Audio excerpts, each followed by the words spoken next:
Hello students, political ಸೈನ್ಸ್ನ 2ನೇ ಚಾಪ್ಟರ್ನ ನಾನು ಹಿಂದಿನ ಕ್ಲಾಸ್ನಲ್ಲಿ ನಮ್ಮ ಭಾರತದಲ್ಲಿ ಚುನಾವಣೆಗಳು ಹೇಗೆ ನಡೆಯುತ್ತದೆ, ಚುನಾವಣಾ ಆಯೋಗದ ರಚನೆ ಮತ್ತು ಕಾರ್ಯಗಳು, ಭಾರತದಲ್ಲಿ ಚುನಾವಣೆಗಳಲ್ಲಿ ತರಬೇಕಾದಂಥ ಸುಧಾರಣೆಗಳು ಯಾವುದು ಮತ್ತು ಭಾರತದಲ್ಲಿ ರಾಜಕೀಯ ಪಕ್ಷಗಳ ಸ್ವರೂಪ ಏನು ಅದನ್ನು ಚರ್ಚೆ ಮಾಡಿದೆ. ಇವತ್ತು ಅದೇ ಚಾಪ್ಟರ್ನಲ್ಲಿ ನಾವು ಮುಂದುವರೆದು ರಾಜಕೀಯ ಪಕ್ಷಗಳ ಕಾರ್ಯಗಳ ಬಗ್ಗೆ ಚರ್ಚೆ ಮಾಡುವ. ಸೊ ರಾಜಕೀಯ ಪಕ್ಷಗಳು ಅಂದರೆ ಏನು ಅಂತ ನಿನ್ನೆ ಕ್ಲಾಸ್ನಲ್ಲಿ ನಾನು ಹೇಳಿದ್ದೆ. ರಾಜಕೀಯ ಪಕ್ಷಗಳು ಅನ್ನುವಂಥದ್ದು ಒಂದು ಸಂಘಟಿತ ಜನರ ಗುಂಪು. ಅದು ಸರ್ಕಾರದ ಅಧಿಕಾರವನ್ನು ಪಡೆಯಲಿಕ್ಕೆ ಪ್ರಜಾಸತ್ತಾತ್ಮಕ ವ್ಯವಸ್ಥೆಯ ಮೂಲಕ ಸರ್ಕಾರದ ಅಧಿಕಾರವನ್ನು ಪಡೆಯಲಿಕ್ಕೆ ಚುನಾವಣೆಗೆ ಸ್ಪರ್ಧೆ ಮಾಡ್ತದೆ. ಒಂದು ಸಾಮಾನ್ಯ ಸಿದ್ಧಾಂತದ ಅಡಿಯಲ್ಲಿ ಸಂಘಟಿತವಾದಂಥ ಗುಂಪು ಅಂತ ಹೇಳಿದೆ. ನಮ್ಮ ಭಾರತದಲ್ಲಿ ಬಹುಪಕ್ಷ ಪದ್ಧತಿಗಳಿದೆ. ಭಾರತದಲ್ಲಿ ಹಲವಾರು ರಾಜಕೀಯ ಪಕ್ಷಗಳನ್ನು ನಾವು ಕಾಣ್ತೇವೆ. ಈ ರಾಜಕೀಯ ಪಕ್ಷಗಳ ಮುಖ್ಯ ಕೆಲಸಗಳು ಏನು ಅಂತೇಳಿ ನಾವು ಚರ್ಚೆ ಮಾಡುವ. So yesterday's class I discussed about the electoral reforms and the nature of political parties in India. So today I am going to discuss about the functions of political parties. So as I told in the previous class, political party is a organized group of people who are organized under a common leadership, believe in a common ideology, and they try to acquire the power of the government. So that is called as political party. In India we have a multi-party systems. We have national political parties, regional political parties, or state political parties. So now today in this class I am going to discuss about the main functions of political parties. So what are the main functions of the political parties? Students, one of the very important function of the political party is preparation of election manifesto. ಅಂದರೆ ಚುನಾವಣಾ ಪ್ರಣಾಳಿಕೆಗಳನ್ನು ಸಿದ್ಧಪಡಿಸುವುದು. ಏನು ಹಾಗಾದರೆ ಪ್ರಣಾಳಿಕೆ ಅಂದರೆ? Manifesto ಅಂತ ಅಥವಾ ಪ್ರಣಾಳಿಕೆ ಅಂತ ಕರೀತೇವೆ. ಏನು ಪ್ರಣಾಳಿಕೆ ಅಂದರೆ? ಚುನಾವಣೆಗಿಂತ ಪೂರ್ವ ರಾಜಕೀಯ ಪಕ್ಷಗಳು ಜನರಿಗೆ ನೀಡುವ ಭರವಸೆಗಳ ಒಂದು ಪಟ್ಟಿಯನ್ನು ನಾವು ಪ್ರಣಾಳಿಕೆ ಅಂತ ಕರೀಬೋದು. So what is manifesto? Manifesto is nothing but it is the assurances given by a political party to the electorate or to the people. If they come to the power, what are the programs they are going to do, what are the policies they are going to implement. All these assurances are listed and that list is known as the manifesto. The manifesto, which is known as the heart of a political party. According to that, after assuming the power, which will run the government according to that principles what they have laid down in the manifesto. So ವಿದ್ಯಾರ್ಥಿಗಳೇ, ಪ್ರಣಾಳಿಕೆ ಅನ್ನುವಂಥದ್ದು ಒಂದು ರಾಜಕೀಯ ಪಕ್ಷದ ಅದು ಹೃದಯ ಇದ್ದಾಗೆ. ಆ ರಾಜಕೀಯ ಪಕ್ಷದ ಸಿದ್ಧಾಂತಗಳ ಆಧಾರವಾಗಿಟ್ಟುಕೊಂಡು ಪಕ್ಷಗಳ ಪ್ರಣಾಳಿಕೆಯನ್ನು ಸಿದ್ಧಪಡಿಸ್ತಾರೆ. ಪ್ರಣಾಳಿಕೆ ಅನ್ನುವಂಥದ್ದು ಚುನಾವಣೆಯ ಪೂರ್ವ ಜನರಿಗೆ ನೀಡುವಂಥ ಒಂದು ಭರವಸೆಗಳ ಪಟ್ಟಿಯನ್ನು ನಾವು ಪ್ರಣಾಳಿಕೆ ಅಂತ ಕರೀಬೋದು. ಸೊ ಯಾವುದೇ ಒಂದು ಪಕ್ಷ ಚುನಾವಣೆಯ ನಂತರ ಒಂದು ವೇಳೆ ಅವರಿಗೆ ಬಹುಮತ ಬಂದರೆ, ಸರ್ಕಾರವನ್ನು ರಚನೆ ಮಾಡಿದರೆ, ಆ ಪ್ರಣಾಳಿಕೆಯ ಆಧಾರದ ಮೇಲೆ ಸರ್ಕಾರವನ್ನು ನಡೆಸಿಕೊಂಡು ಹೋಗ್ತಾರೆ ಮತ್ತು ಪ್ರಣಾಳಿಕೆಯಲ್ಲಿ ನೀಡಿದ ಭರವಸೆಗಳನ್ನು ಜಾರಿಗೆ ತರಲಿಕ್ಕೆ ಪ್ರಯತ್ನ ಮಾಡ್ತಾ ಹೋಗ್ತಾರೆ ಅವರು. So one of the very important function is preparation of election manifesto, which is before the elections. Which is done before the elections. ಚುನಾವಣೆ ಪೂರ್ವ, ಚುನಾವಣೆ ನಡೆಯುವುದಕ್ಕಿಂತ ಮುಂಚೆ ಎಲ್ಲ ಪಕ್ಷಗಳು ಆ ಪಕ್ಷಗಳಲ್ಲಿರುವಂಥ ಹಿರಿಯ ನಾಯಕರ ಒಂದು ಸಮಿತಿಯನ್ನು ಮಾಡಿ ದೇಶದಲ್ಲಿರುವ ಸಮಸ್ಯೆಗಳ ಬಗ್ಗೆ ಆ ಪಕ್ಷದ ಸಿದ್ಧಾಂತಗಳನ್ನೆಲ್ಲ ಮನದಲ್ಲಿ ಇಟ್ಟುಕೊಂಡು ಪ್ರಣಾಳಿಕೆಯನ್ನು ಸಿದ್ಧಪಡಿಸ್ತಾರೆ. ನೀವು ಇತಿಹಾಸವನ್ನು ನೋಡಿದರೆ ನಾವು ಮ್ಯಾನಿಫೆಸ್ಟೋ ಅನ್ನುವಂಥ ಪದವನ್ನು ಮೊದಲಿಗೆ ಕೇಳುವಂಥದ್ದು ಕಾರ್ಲ್ ಮಾರ್ಕ್ಸ್ ರವರು ಒಂದು ಪುಸ್ತಕವನ್ನು ಬರೀತಾರೆ, ದಿ ಕಮ್ಯುನಿಸ್ಟ್ ಮ್ಯಾನಿಫೆಸ್ಟೋ ಅಂತೇಳಿ. ಅಲ್ಲಿ ಕಾರ್ಮಿಕರಿಗೆ ಏನು ಭರವಸೆಗಳು ಅನ್ನುವುದನ್ನು ನಮೂದನೆ ಮಾಡ್ತಾರೆ. ಈಗ ಪ್ರತಿಯೊಂದು ರಾಜಕೀಯ ಪಕ್ಷಗಳು ಯಾವುದೇ ದೇಶದಲ್ಲಿ ಇರಲಿ ಅದು ಪ್ರಣಾಳಿಕೆಯನ್ನು ಸಿದ್ಧಪಡಿಸ್ತವೆ, ಅದರ ಆಧಾರದ ಮೇಲೆ ಸರ್ಕಾರವು ನಡೆಸಿಕೊಂಡು ಹೋಗ್ತವೆ. So that is one important point. Second point, selection of the candidate. So the second most important function of the political party is selection of candidates for the various elections.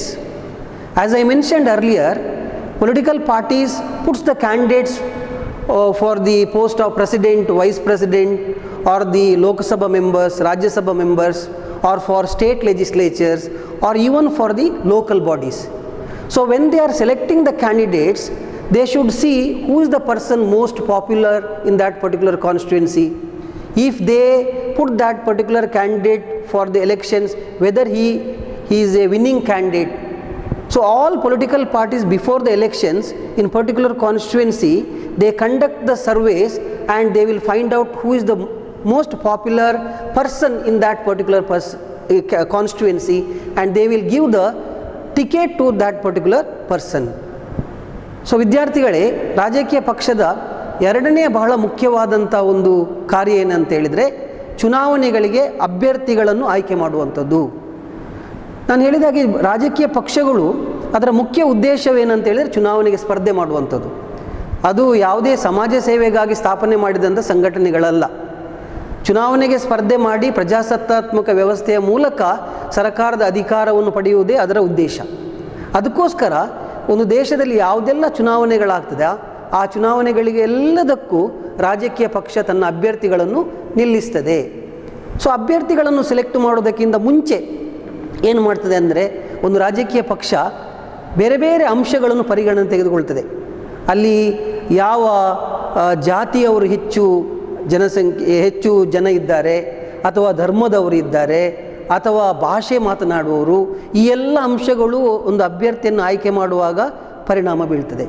ಪ್ರತಿಯೊಂದು ರಾಜಕೀಯ ಪಕ್ಷ ಏನು ಮಾಡ್ತದೆ ಅಂದರೆ, ಚುನಾವಣೆಗಿಂತ ಮುಂಚೆ ಒಂದು ನಿರ್ದಿಷ್ಟ ಕ್ಷೇತ್ರದಲ್ಲಿ ಯಾವ ಅಭ್ಯರ್ಥಿ ಹೆಚ್ಚು ಜನಪ್ರಿಯನಾಗಿದ್ದಾನೆ ಅನ್ನೋದನ್ನು ಒಂದು ಸರ್ವೆ ಮೂಲಕ ಫೈಂಡ್ ಔಟ್ ಮಾಡ್ತಾರೆ.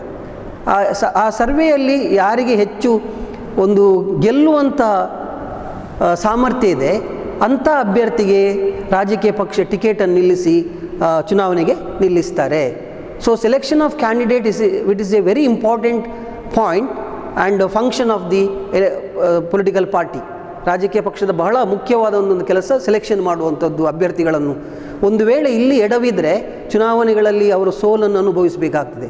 ಸೊ ಅಭ್ಯರ್ಥಿಗಳನ್ನು ಆಯ್ಕೆ ಮಾಡುವಂಥದ್ದು ಚುನಾವಣಾ ಪಕ್ಷಗಳಿಗೆ, ರಾಜಕೀಯ ಪಕ್ಷಗಳಿಗೆ ಕೆಲವು ಸಲ ತಲೆನೋವಾಗಿ ಪರಿಣಾಮ ಮಾಡ್ತದೆ. ಯಾಕೆಂದರೆ ಬೇರೆ ಬೇರೆ ಅಂಶಗಳು ಅವರ ಮೇಲೆ ಪ್ರಭಾವ ಬೀಳ್ತದೆ.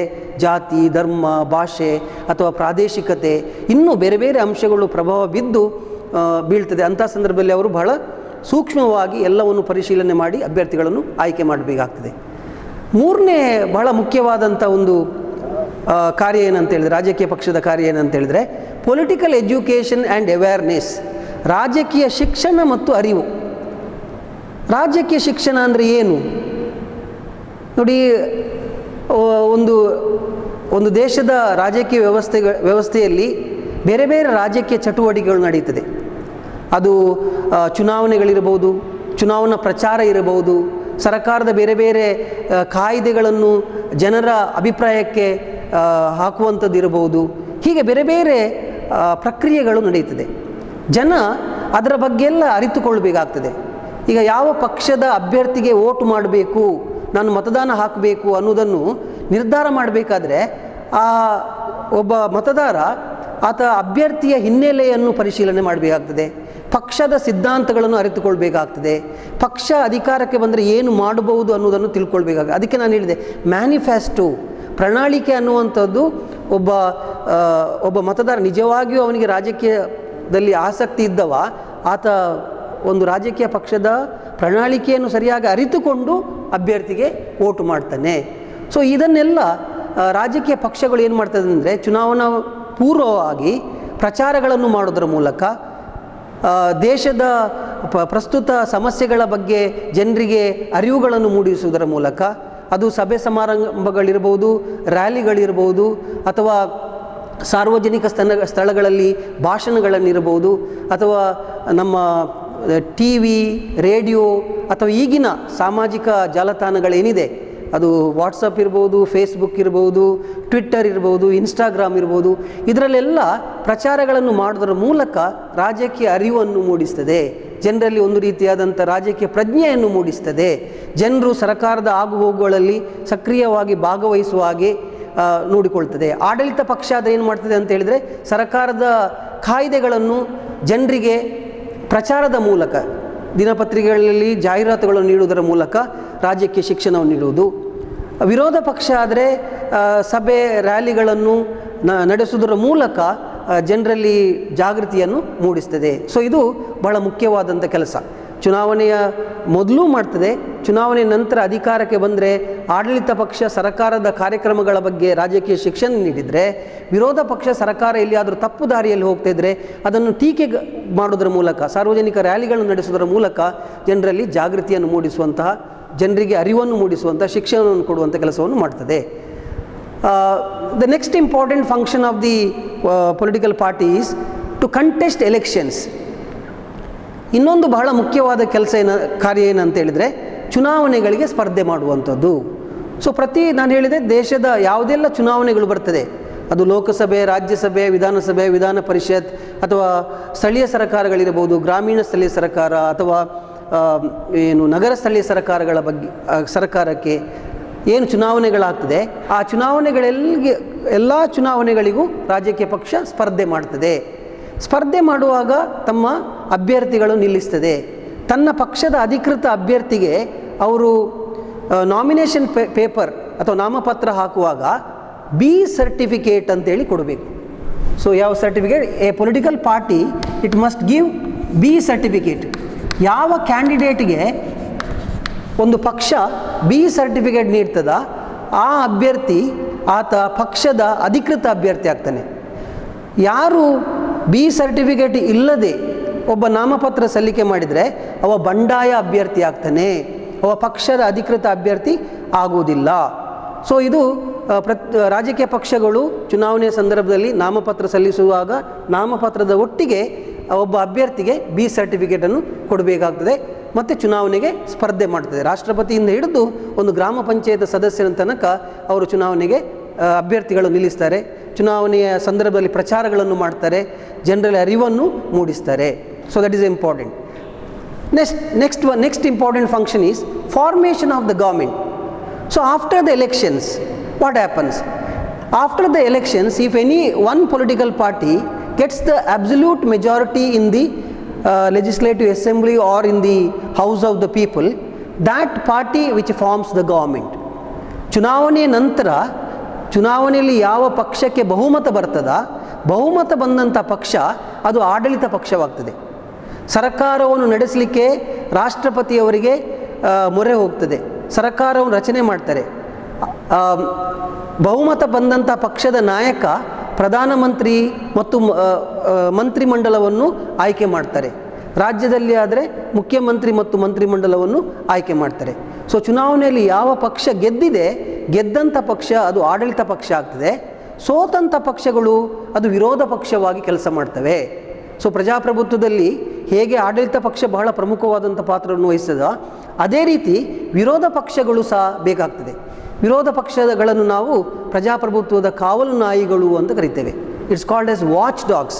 ಯಾಕೆ ವಾಚ್ ಡಾಗ್ಸ್ ಅಂತ ಕರೀತಾರೆ? ಯಾಕೆಂತ ಹೇಳಿದರೆ ಸರ್ಕಾರ ಮಾಡುವಂಥ ಯಾವುದೇ ತಪ್ಪುಗಳನ್ನು ಅದನ್ನು ಜನರಿಗೆ ಅರಿವು ಮಾಡಿ ಸರ್ಕಾರದನ್ನು ತಿದ್ದುಕೊಳ್ಳುವ ಹಾಗೆ ಮಾಡುವಂಥದ್ದು ವಿರೋಧ ಪಕ್ಷದ ಜವಾಬ್ದಾರಿಯಾಗಿದೆ. ರಚನಾತ್ಮಕ ಟೀಕೆಗಳನ್ನು ಮಾಡಬೇಕಾಗ್ತದೆ.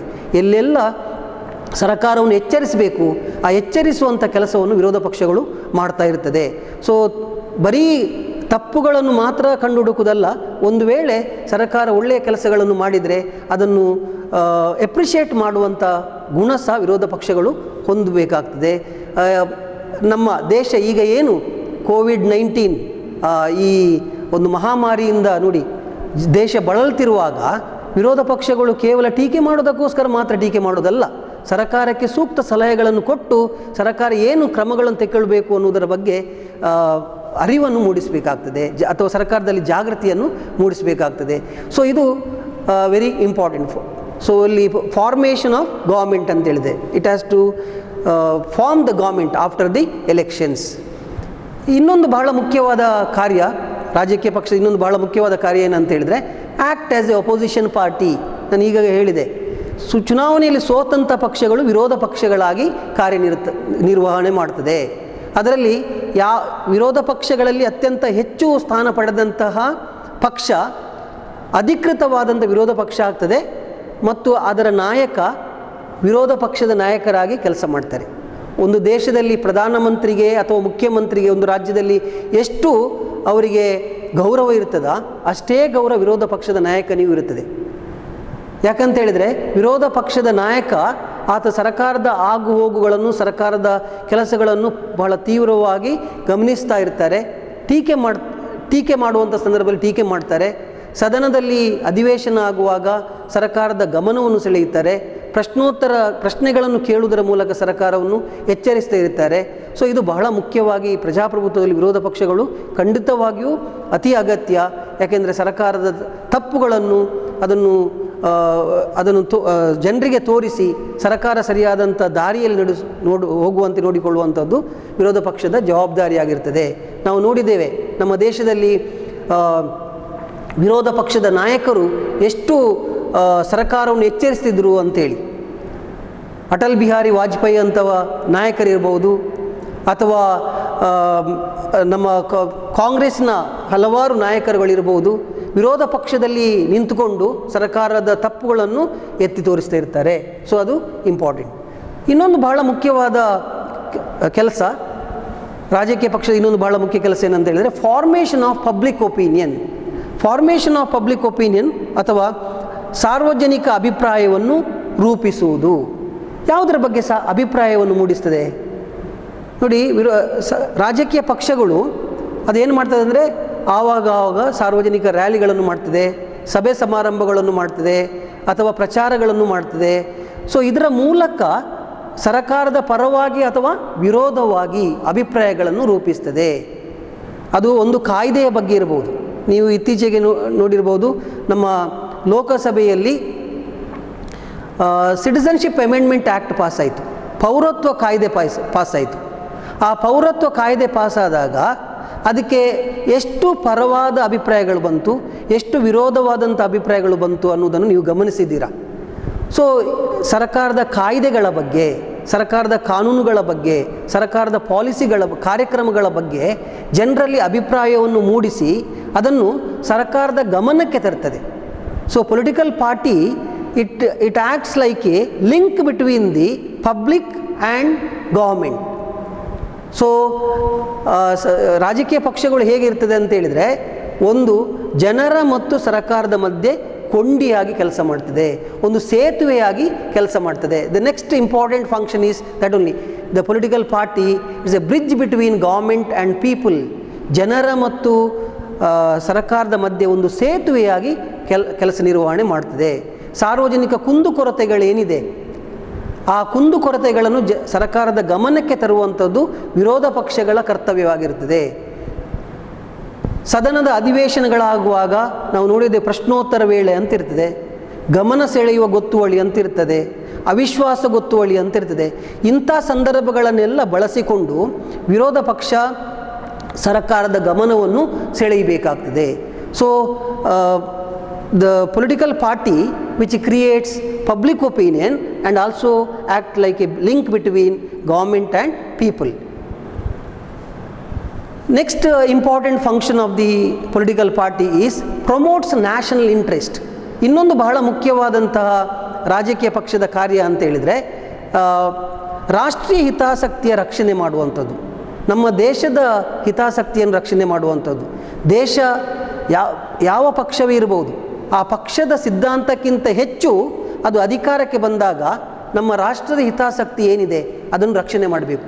ನಮ್ಮ ದೇಶದ ಗಡಿಯನ್ನು ರಕ್ಷಣೆ ಮಾಡುವಂಥದ್ದು, ನಮ್ಮ ದೇಶದ ಜನರ ರಕ್ಷಣೆ ಮಾಡುವಂಥದ್ದು, ಅಥವಾ ದೇಶಕ್ಕೆ ಯಾವುದೇ ರೀತಿಯಾದಂಥ ನೈಸರ್ಗಿಕ ವಿಕೋಪಗಳಿರಬಹುದು, ಅಥವಾ ಇಂಥ ಆರೋಗ್ಯಕ್ಕೆ ಸಂಬಂಧಪಟ್ಟಾಗಿ ನೋವೆಲ್ ಕೋವಿಡ್-19 ಏನು ಮಹಾಮಾರಿ ನಮ್ಮ ದೇಶಕ್ಕೆ ನಮ್ಮ ಜಗತ್ತಿಗೆ ಬಂದಿದೆ, ಅಂಥ ಸಂದರ್ಭದಲ್ಲಿ ಪಕ್ಷದ ಹಿತಾಸಕ್ತಿಗಿಂತ ಮುಖ್ಯವಾಗಿ ರಾಷ್ಟ್ರದ ಹಿತಾಸಕ್ತಿಗೆ ಹೆಚ್ಚು ಗಮನವನ್ನು ಕೊಡಬೇಕು.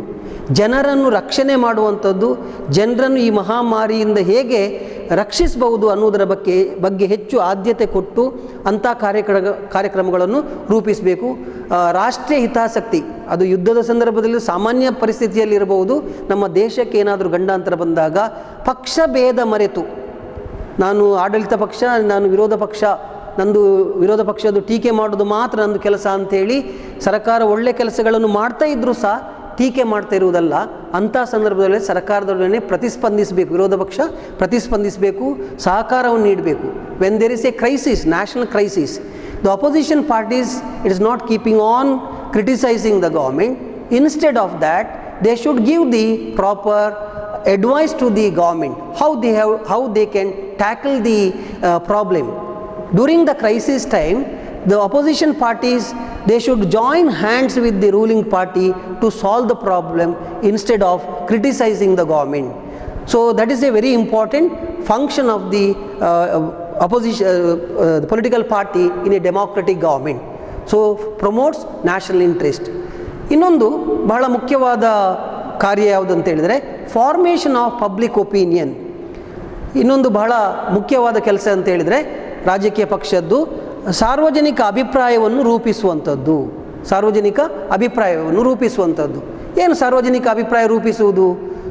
ಬೇರೆ ಬೇರೆ ವಿಷಯಗಳಿಗೆ ಸಂಬಂಧಪಟ್ಟ ಹಾಗೆ ಜನರ ಅಭಿಪ್ರಾಯಗಳು ಏನು ಅನ್ನುವುದನ್ನು ಸರ್ಕಾರಕ್ಕೆ ತಿಳಿಸಬೇಕು. ಯಾವುದೇ ಒಂದು ಸರ್ಕಾರ ಜನಾಭಿಪ್ರಾಯದ ವಿರುದ್ಧವಾಗಿ ನಿರ್ಧಾರಗಳನ್ನು ತೆಗೆದುಕೊಳ್ಳಲಿಕ್ಕೆ ಸಾಧ್ಯವೇ ಇಲ್ಲ. ಯಾವುದೇ ಒಂದು ಸರ್ಕಾರ ಅಥವಾ ಆಡಳಿತ ಪಕ್ಷ ಜನರ ಅಭಿಪ್ರಾಯದ ವಿರುದ್ಧವಾಗಿ ನಡೆದರೆ ಅದು ಮುಂದಿನ ಚುನಾವಣೆಯಲ್ಲಿ ಪರಿಣಾಮವನ್ನು ಎದುರಿಸಬೇಕಾಗ್ತದೆ. ಸೊ ಇಂಥ ಸಂದರ್ಭದಲ್ಲಿ ರಾಜಕೀಯ ಪಕ್ಷ ಜನರ ಅಭಿಪ್ರಾಯಗಳಿಗೆ ಪ್ರತಿಸ್ಪಂದಿಸಬೇಕು. ಜನರ ಪಲ್ಸ್ ಏನು ಅನ್ನೋದನ್ನು ತಿಳ್ಕೊಳ್ಬೇಕಾಗ್ತದೆ. ಒಂದು ಕಾಯ್ದೆಯನ್ನು ಅಂಗೀಕರಿಸುವುದಕ್ಕಿಂತ ಮುಂಚೆ, ಒಂದು ಕಾನೂನನ್ನು ಮಾಡುವುದಕ್ಕಿಂತ ಮುಂಚೆ, ಒಂದು ಯಾವುದೇ ಒಂದು ಕಾರ್ಯಕ್ರಮವನ್ನು ಜಾರಿಗೆ ತರುವುದಕ್ಕಿಂತ ಮುಂಚೆ ಅದಕ್ಕೆ ಜನರ ಪ್ರತಿಸ್ಪಂದನೆ ಹೇಗಿರ್ತದೆ ಅನ್ನೋದನ್ನು ಅರಿತುಕೊಳ್ಬೇಕಾಗ್ತದೆ. ಸೊ ಇದು ಹೇಗೆ ಅರಿತುಕೊಳ್ಬೋದು? ಇದನ್ನು ನಾನು ಈಗಾಗಲೇ ಹೇಳಿದಾಗ ಸಾಮಾಜಿಕ ಜಾಲತಾಣಗಳ ಮೂಲಕ ಅಥವಾ ಮಾಧ್ಯಮಗಳ ಮೂಲಕ, ಪ್ರಿಂಟ್ ಮೀಡಿಯಾ ಇರಬಹುದು ಅಥವಾ ಎಲೆಕ್ಟ್ರಾನಿಕ್ ಮೀಡಿಯಾ ಇರಬಹುದು. ಸೊ ಅಲ್ಲಿ ಅಭಿಪ್ರಾಯಗಳು ಮೂಡ್ತದೆ. ಸೊ ಅದಕ್ಕೆ ಸರಿಯಾಗಿ ನಿರ್ಧಾರಗಳನ್ನು ತೆಗೊಳ್ಬೇಕು.